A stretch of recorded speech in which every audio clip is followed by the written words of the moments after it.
Good morning. Welcome. Welcome to our commencement. This is the first of 8 separate ceremonies for our class of 2011 with a total of 5,335 graduates.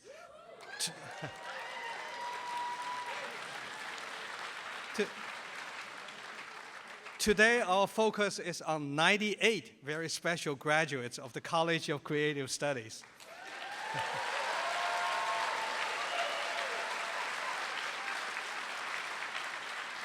So this ceremony is very small, but very special.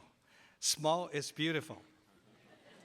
This college was created for especially gifted students like yourselves, full of intellectual curiosity and independent-minded, and your parents can attest to that. You chose this college because of your desire to pursue an intensive course of study through a personalized liberal arts learning experience. I would like to thank our dedicated faculty for providing an outstanding undergraduate experience. I would also like to thank our administrators. Dean Tiffany will soon recognize all of the faculty members and administrators who are with us today. I would like to thank our staff members for taking such good care of our students, even our faculty and everyone.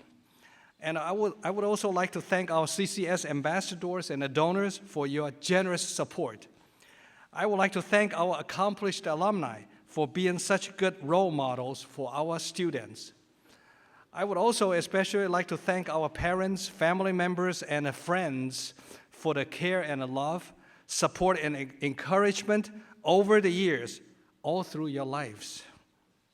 I would like to give all of us our hearty applause. Yeah.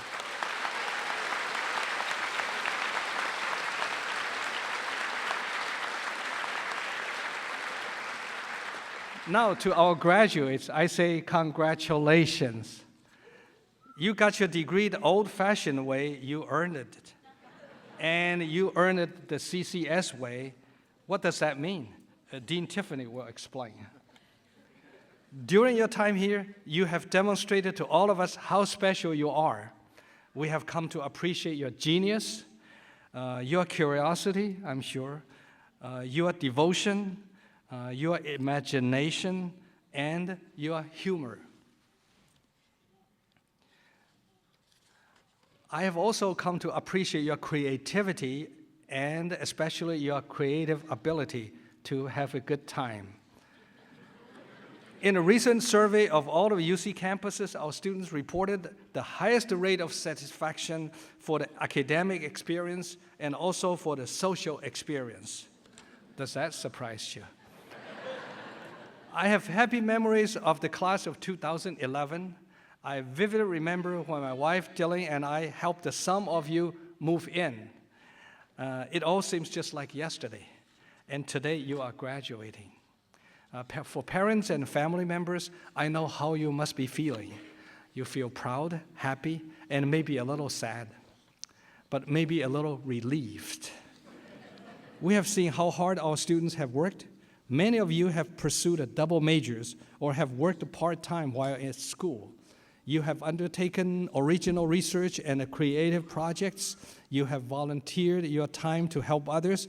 You have contributed to the life of our campus and our community in countless ways. My wife and I have enjoyed your neighbors on our campus. We especially appreciated on weekends the complimentary music. This campus is a place of great intellectual vitality as well as spectacular natural beauty. I know that you graduates will take with you wonderful memories of this place and this time. There's one thing I want you to always remember, and that is how you helped make our campus a better place. For that, I say thank you. Let me take a moment to talk about the accomplishments and recognitions of UC Santa Barbara. We are grateful to you for being part of these accomplishments. We are one of only 61 universities of the prestigious Association of American Universities. This distinction places UC Santa Barbara among the top 2% of all universities in the United States and America. Since 1998, 5 of our active faculty members have won Nobel Prizes. That's a record. In January this year, we celebrate the homecoming visit of UC Santa Barbara's number 6 Nobel laureate, our very first alumna, Nobel laureate Carol Greider. Carol was a graduate of our College of Creative Studies class of 1983. She was part of the biology program and did research in the laboratory of Professor Les Wilson. This year, we presented her with our UCSB Distinguished Alumnus Award. Aren't we all proud?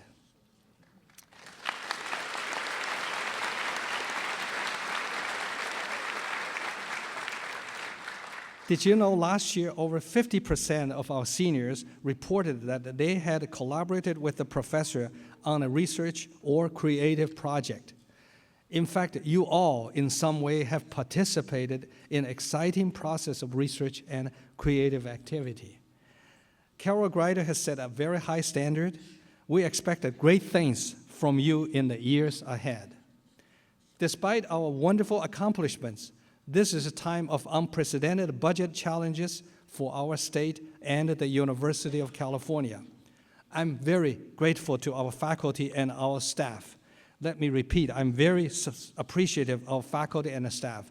You made sacrifices this year and went above and beyond to deliver the education that our students deserve. I also want to acknowledge the hard work and the sacrifice of our students and your families. I know what it took to get you where you are today.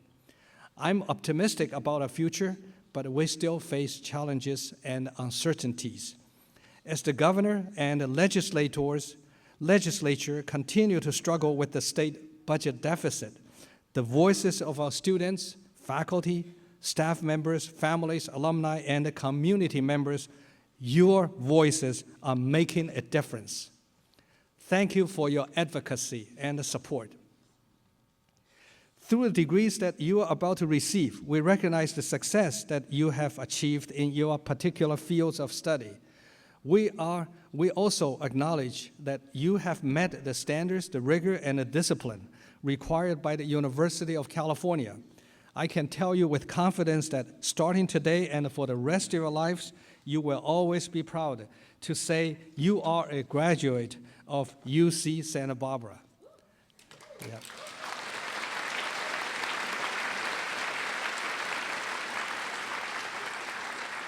It is now my honor to turn the podium back to Dean Bruce Tiffany.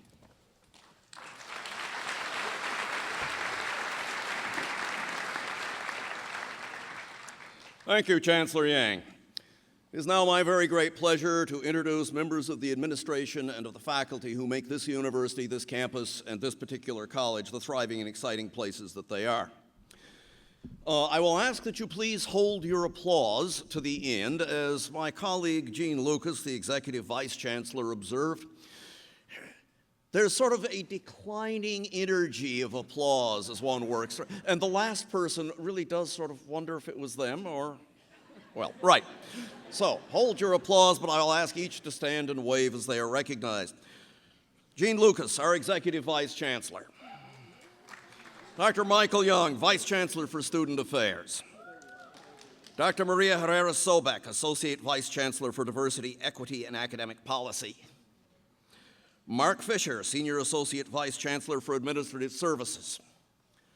Dr. Ilan Ben-Yakov, CCS Physics and College of Engineering, Electrical and Computer Engineering. Dr. Maribel Bueno-Cachedina, CCS Math and Letters and Science Math. Maestro Dan Connolly, CCS Art. Dr. Omer Ejiolu, CCS Computer Science and College of Engineering Computer Science. Ms. Linda Ekstrom, CCS Art. Dr. Kathy Foltz, CCS Biology and Letters in Science, Molecular, Cell, and Developmental Biology. Dr. Sathya Guruswamy, CCS Physics and Letters in Science Physics. Dr. Jeremy Haladina, CCS Music Composition and Letters in Science Music. There you will understand why he appears from behind the curtain later. Dr. Leslie Hogan, CCS Music Composition. Dr. Murat Karaorman, CCS Computer Science. Dr. John Lotto, CCS Biology and Letters in Science, Ecology, Evolution, and Marine Biology. Dr. Teddy Macker, CCS Literature. Dr. Leroy Laverman, CCS Chemistry and Biochemistry and Letters in Science, Chemistry and Biochemistry. Dr. Shirley Lim, CCS Literature and Letters in Science, English. Mr. Hank Pitcher, CCS Art. Dr. Harry Reese, CCS Art and Associate Dean of the College and Faculty Member in Letters in Science, Art. Dr. Francesc Garage, Emeritus Professor of Physics in CCS and Letters in Science. Dr. Barry Spax, CCS Literature. Dr. Claudia Tyler, CCS Biology and the Institute for Computational and Earth System Science. Ms. Stephanie Washburn, CCS Art. Now, I believe I got everybody because Karen was checking you off as you came in. Did somebody get missed? Then if not, let us thank these people for their great efforts.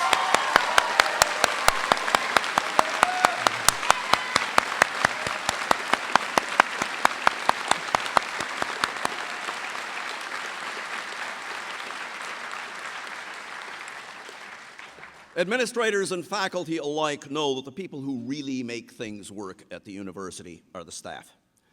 And CCS is blessed with a small, cheerful, hardworking, and extraordinarily dynamic team deserving of the highest praise. I should briefly like to introduce Ms. Karen Poirier, my Assistant Dean for Administration, Frank Bauman, Records Clerk, Christopher Wilderman, Senior Academic Advisor, Ms. Casey Moreau, my Secretary and Jack of all trades. She was wielding a mop yesterday before the reception, bless you. Ms. Cole Morales, Academic Advisor. Ms. Jennifer Johansson, that's right, she's not here today, but my Development Assistant, and Mr. Connor Kaufman. Now, there is a special guest here today, Staff Emeritus, and this person will make the greatest difference to the students on stage. They know her as Mom, but Mom retired last year. We welcome Leslie Campbell, Senior Academic Advisor Emeritus.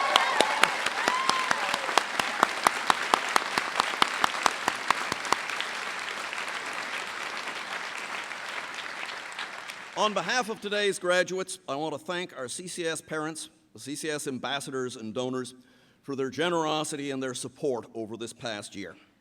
I also want to extend my thanks to those of you who wish to remain anonymous, and there are several. You may be anonymous, but we still thank you. And in the current day, this support is invaluable in permitting these extraordinary students to realize their potential. It is one of the privileges of being the dean that I get to speak as the first of a series of brief addresses.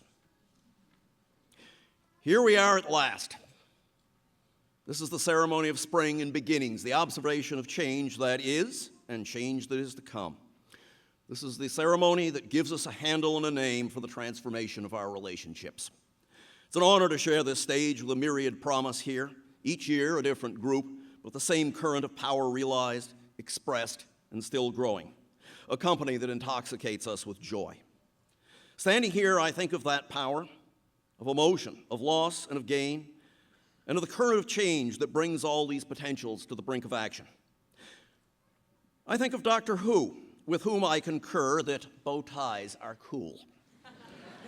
Spinning out of sequence through time with first things first, but not necessarily in that order. Isn't that how it always happens? Repeatedly, I've heard how today has come too quickly, has arrived too fast. A first thing before we ourselves quite got there. Barry Spax once wrote a haiku for past Provost Bill Ashby that likened CCS to a nest of eagles, a nest not long occupied. And you of CCS are made for the hunt, ready of wing and eye, and of purpose, ready for the open air. We all talk about the future as if we could prepare for the choices we will make in the hunt to come. We want to prepare against the unexpected, practice our wing beats so that we're never caught off balance. But there our humanity gets us. While our hearts might be those of eagles, we don't, most of us, have wings. We need a TARDIS. CCS is like the TARDIS, and perhaps I've got a bad in-joke here, but there's some laughter.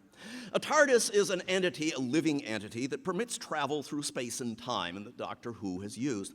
It is much bigger on the inside than the outside. very much like CCS. But having been at CCS, you now have an invisible TARDIS that will be with you everywhere and every when.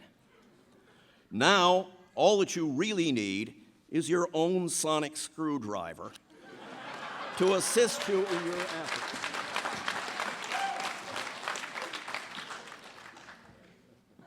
I would love to arrange for the good doctor to give a seminar on the care and feeding of TARDISes, or is that TARDI, so that we can better be prepared for our adventures. Where better than at CCS? But even the good doctor gets surprised. We would do well to consider the Time Lord and his ability to adapt when he arrives in Pompeii, not on the fine and perfect day that he had told his TARDIS to target, but on Volcano Day. In short, sometimes it doesn't go the way we planned. There's the friend we trusted and he betrays us with laughter or mockery or a lie, or perhaps he betrays himself. Was it a bad day or was it a revelation? A colleague we depended upon to cast a cold eye upon life and on death turns in passion to reject an uncomfortable truth. Someone cheats for what seems no more than a convenience, or perhaps political gain or ego. Or was it just, again, a bad day? The world itself is changing, and we do not approve, not one little bit. It means the loss of a friend, a painful question about who and what we are, questions we thought we had hunted down and resolved long ago. We all recoil from change. We eye it with suspicion, with something that can turn into fear if we do not step forward. For change has another meaning, and you've heard it before, and you'll hear it again because it is true. Turned on its head, change is opportunity. Let it not be fear and inaction that cripple us. If changes are to be made, we want to be the ones who choose them and shape the future. As the doctor said, there are worlds out there where the skies are burning, where the seas sleep and the rivers dream, people made of smoke and cities made of song. Somewhere there's danger, somewhere there's injustice, and somewhere the tea is getting cold. Come on, we got work to do. You have work to do. A bird on the wing must move into the changing rise. There's a point when hesitation means destruction, where staying still is not an option.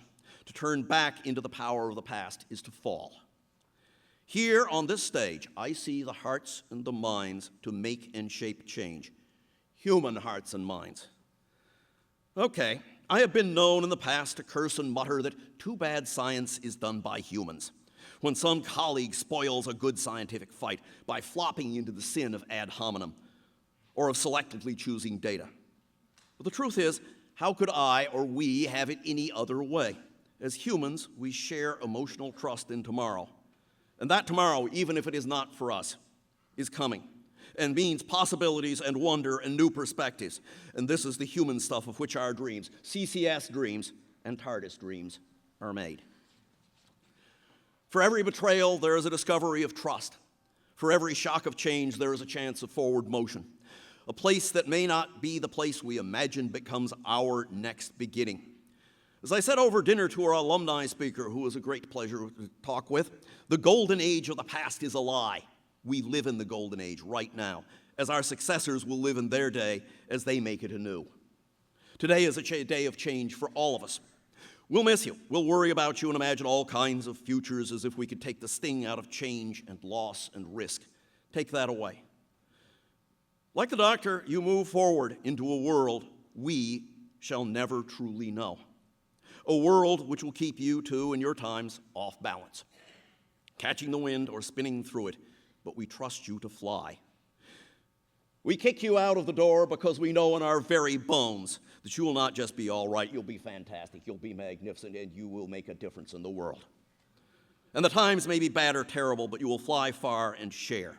Here at CCS, you have dared it already, practicing taking on opportunity with the risk.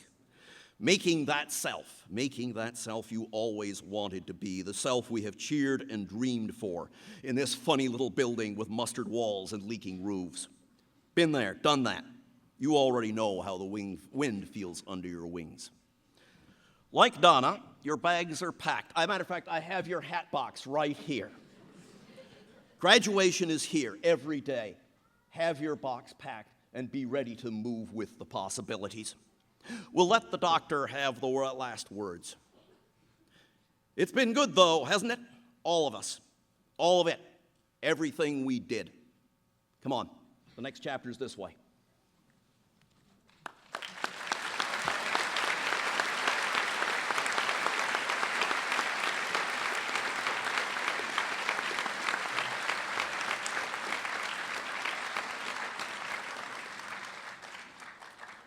Thank you. Hogwarts was an easier one to do and one to play on because people ask. That was a program from a few years ago. I keep my secrets in my head. People ask why. Hogwarts and CCS are magic. Each year, the College of Creative Studies invites a distinguished alumnus or alumna to address the graduating class. This year's speaker is Daniel Yashinsky, CCS Literature, class of 1971. That means Dan participated in the birth of this college.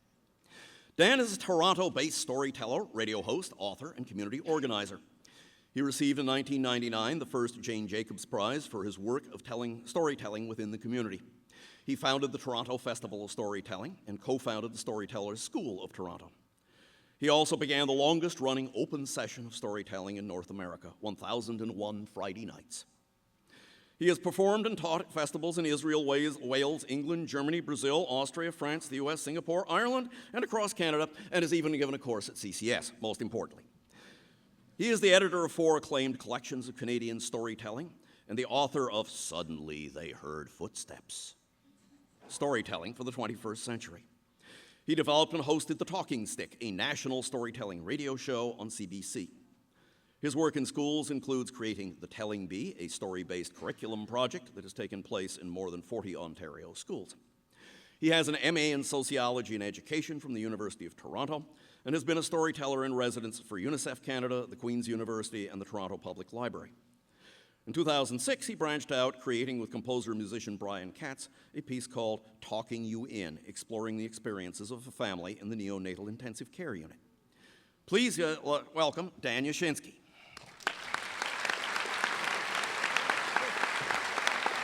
Thank you, Bruce. Thank you, everybody. So nice to be here. I'm honored to be among you guys graduating and to all the families and friends who are out here today. When he initially invited me, Dean Tiffany told me I had about 7 minutes, but then I did the calculation at the current rate of exchange, 7 American minutes equals 10 Canadian minutes, so you can relax, everybody. I am a member of the first graduating class. I am a test case for the effects of a College of Creative Studies education. And I am an example of how the college literature program is either a foundation for a life of nonstop creative adventures and daily thrills, or, depending on how you feel about freelance storytelling as a career choice, a preparation for spending 40 years doing stuff that's totally underpaid and hard to explain to the person sitting next to you on the airplane. I think both outcomes have been true in my case. And I just wanted to say a very few words about my time at the college, what it meant to me, and then tell you guys a story. I'm a great believer that the best education in the world comes from contending with dragons. Perhaps appropriate you're wearing your hat today. Dragon-based pedagogy. And by that I mean spending time with people who are incredibly smart, principled, profoundly skilled, passionate about what they do. And the college for me, and I suspect for all of you graduating today, was a place that made such encounters with dragons possible. When you meet a dragon, and in my case, my literature teachers, Marvin Mudrick, the founder of College of Creative Studies, the poet Al Stevens, the novelist Max Schott, and my fellow students, some of whom are right here today, you inevitably get scorched by dragon fire. Afterwards, though, when you come to your senses, you understand that your teacher has shown you a way to be more fully human. You understand you've been brought to the very edge of a world where risk and discovery and experimentation are necessary and noble ways to live. And most of all, you understand that your life will never be the same again. And I think you also learn, at least I did as a literature student, I'm sure it's the same in all the disciplines here, that creative work is not only beautiful, moving, entertaining, in the case of the sciences, accurate, elegant, and satisfying, it is also useful And I want to give you one example of how useful it was for me in just a moment. My teachers were very generous, amazingly generous, always willing to keep the conversation going outside of class, anywhere you could find them. And what they really, doesn't bother me, I'm a storyteller. Keep talking, kid. I'm used to it. What I remember most vividly is that they made me feel welcome in the circle of literature. And believe me, I'm a high school dropout. I was the least likely person to succeed that you could ever imagine coming to a university. They welcomed me in. And not only was I welcomed, I was made to feel that I, right from the beginning, as ignorant as I was a full-fledged member of the tribe of literature. I didn't know anything yet, but I was already in the circle. And that was a gift that the college gave to me, and I suspect gave to all of you as well. I'm not even quite sure how I got in. To tell you the truth, I was a student at San Marcos here in Santa Barbara. I had moved here from Detroit. I dropped out. I had written some pretty bad poetry. Professor Mudrick was looking for recruits. And we do know that my mother spent some time in his office. She was beautiful, persuasive, and Romanian. And Romanians always get their way. So, but for me, I was amazed to learn there was room at this feast of ideas and conversation, room for even someone like me. And the conversations have continued. They were conversations about Dr. Johnson and Boswell and Homer and Chaucer and Shakespeare, Jane Austen, the Icelandic sagas. And they were also conversations about our own creative work and about our lives and all the hopes and the dreams that we had and the terrors of being 20-year-olds, and now that I'm 60, the terrors and the hopes and the dreams that continue to this age as well, especially if you're working in the arts. Those conversations were not ephemeral because they've stayed with me for 40 years, and they're still my compass in life and in art making. And those conversations, you think, what are conversations? They're just words. But that's what was so distinctive about the college then, and I think now. Those conversations with dragons stay with you for the rest of your life. One thing I learned at the college was to love Chaucer, and my friend Ellen Yeomans inspired me to memorize The Miller's Tale. And you would be astonished how useful it is to have 600 lines of Middle English rhyming couplets in your head. Very good for going to the dentist. Very good for swimming laps. Very good when our second son was in the neonatal intensive care unit, not expected to live, and I sat beside his crib and recited Chaucer. And we used to say that instead of his first words being beep, beep, beep, maybe they would be Juan that opera with a shura sota, the drocht of marcheth persit, or the rota. I just wanted to mention how useful also the Chaucer was when I got arrested with a few people in this room right now. And we were in jail. It was a political demonstration way back. I hate nostalgia, everybody. Relax. I'm not going to give you my home videos, but I will tell you, we were in jail. And when the guards came along with their shotguns, they probably wondered why I was giggling. And the reason was I was running Chaucer lines. I was reciting Chaucer and giggling about how Alisoun was up there, and she opened the window and she stuck something out the window, and Absalom kissed this something. Aback he stert and thocht it was amiss, for well he wist a woman hath no beard. He felt a thing all rough and long he harried. We won't go into the details, but anyway, I giggled and it drove the guards crazy. In other words, literature is useful. And I just wanted to end by telling you a little story that happened to me when I was out on the road. I left here, I moved to Toronto, I worked at a summer camp for very poor children. I became a storyteller. We have a saying in Canada, what's for you won't go by you. I think you really understand that if you're a student at the college, because you find out what is for you, and then that's what you spend your life struggling with, trying to get good at, and it takes a long time. But I became a storyteller. And one day I was telling stories to some 10-year-olds from a Catholic school, and I wasn't quite sure what story to tell them. And that's a moment in storytelling that's always interesting. You're trying to decide what story will fit this particular group. In fact, there's a great Jewish story about that. Do you know that the rabbi who was famous for always telling the right story at the right moment? Maybe Dean Tiffany knows that story. His student came to him one day and said, "Oh, great rabbi, what is your skill? How did you learn always to know what story to tell at the right moment?" And the rabbi looked at the student and said, "That reminds me of a story," he said. He said, "There was a young man who became a sharpshooter. He studied sharpshooting. He became world-class sharpshooter. He was at the Academy of Sharpshooting, and he learned every skill there was. He was great. And he was riding home to show his parents, rather like you guys today, graduated. He was a great sharpshooter. And as he was riding home, he came to a little village. And in the village was a barn. And on the side of the barn, there were 100 targets. And in the dead center of each target, somebody had shot a perfect bullseye. Now, he was good. He was Olympic level. He couldn't do that. Got off his horse. He looked around this little village. He said, "Who in this village is the world's greatest sharpshooter? I would like to learn the skill of shooting 100 perfect bullseyes." A little girl came across the street. She said, "I did it, sir. It was me." "Yeah, all right." He said, "How could that be? How could you learn all those skills? I am a master sharpshooter. I couldn't do it." She said, "Let me explain. I don't draw the target first. First I shoot, afterwards I draw the target."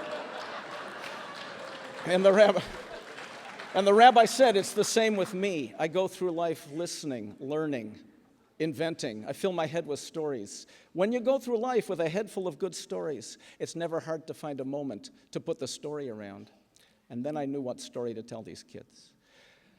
It's near Halloween. I told them the golden arm. Briefly, believe me, I have got a watch up here, I know. Express version, a man wanted to get married. He searched the world.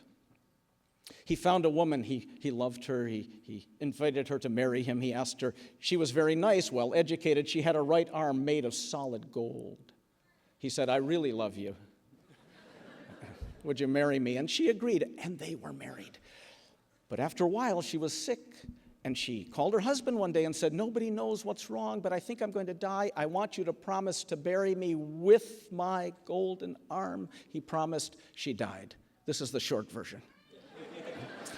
He was sad. He came to the graveyard with a shovel. He dug up the grave. He took off the lid. He took the golden arm off the body. He took it home. He put it under his pillow.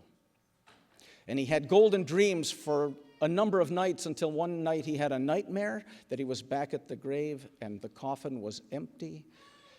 He looked up. He was so scared, and coming towards him was the ghost of his wife.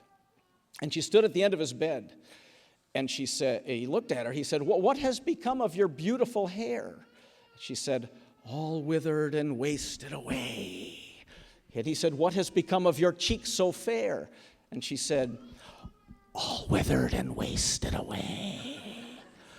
He said, "What has become of your lovely eyes?" And again she said, "All withered and wasted away." She was leaning towards him. He pulled up his blankets. And by the way, this is instinctive. When you're scared at night, don't you pull up your blankets? I was in an earthquake right here in Santa Barbara once. In the middle of the night, I pulled up my blankets. And she was leaning over, and he said, "And what has become of your ruby red lips?" "All withered and wasted away." "And what has become of your golden arm?" And as she leaned over the bed towards him, she said, "You have it." Now, I was going easy here for the dean and the chancellor and everybody else. Anyway, big jump. Everybody in my little group of grade 10s jumped except one girl. And I came to her afterwards and I said, "Did you like the stories?" She said, "I liked them, but when you told that last one, I didn't jump." She was holding something around her neck. And I said to her, "I noticed you didn't jump, and why?" And she said, "Well, when I knew it was going to be scary, I held the Blessed Virgin Mary." And she looked at me and said, "You should get one." So I said to her, "Maybe not, I'm Jewish." She said, "That's okay, sir, get a Jewish one." So I'm just going to end my talk with that girl's wisdom in my ear and in yours, I hope, because she knew that when life gets scary, you must hold on to something. Human beings need guidance. We need a talisman of some kind to help us navigate strange and difficult seas. The world we live in now is unprecedented, stranger than any world that has come before us. We are going through experiences that no generation of human beings has ever dealt with before. And ironically, we've created a world where we have many, many ways to communicate and fewer stories to tell. So I just wanted to end by saying that as you move further into the world, graduates, the stories you write, the music you create, the scientific discoveries you make possible might be those very things that your fellow citizens hold on to for guidance. They might be the talisman that we all need to guide us through these troubling times. There's a Gaelic proverb that says, every force evolves a form. Well, we know that the force of creativity is strongly with you all. And now as you leave the college, I hope you spend the rest of your lives giving this great force rich and imaginative form.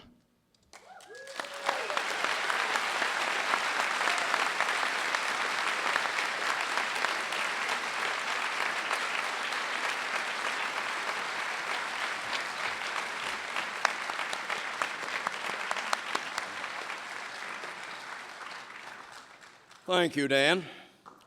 If I may insert an impromptu observation, sir, those of us who I believe those of us who are good scientists, we may work with different material, but we too, if we are doing our science properly, are telling stories. I now have the pleasure of presenting 3 students who have been chosen to speak for the College of Creative Studies class of 2011. Each of them has provided me with a brief biography, which I will give you in the unexpurgated form. Our first speaker is Tanya Darnton. Tanya Victoria Trainwreck Darnton is graduating with a Bachelor of Science in Chemistry and Biochemistry and a minor in Spanish, actually a major in Spanish for all the courses she has taken.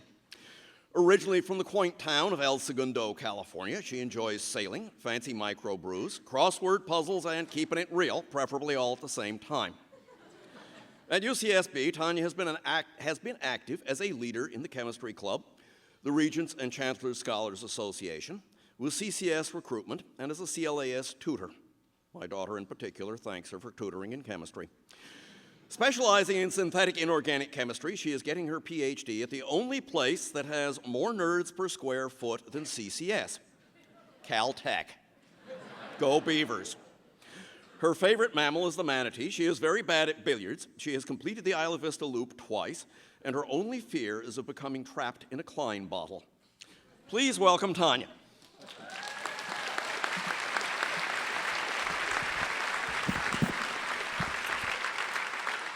Thank you for that introduction, although I don't know how much thanks you deserve since I wrote it myself. And good morning, everyone. Among my friends, it's not really a secret that the only thing that I love more than, or about the same as chemistry, is sailing. So I don't think it's going to be a surprise that my speech this morning is going to center around sailing and living on boats. I spent several periods throughout my childhood living on cruising sailboats with my family in foreign countries, and I learned a lot about people and about life that way. My father always said that going cruising is simple, but not easy. First you say you're going to go, and then you go. And yes, leaving the dock for the adventure of a lifetime is that simple, but keeping going is not easy when storms, crippling gear breakdowns, heat, humidity, and swarms of insects occupy your attention, while the fresh winds, perfect sailing, and rum punches every evening that were your objectives fail to materialize. It's the fact that dreams, once realized, do not occur like dreams anymore, but instead like real life.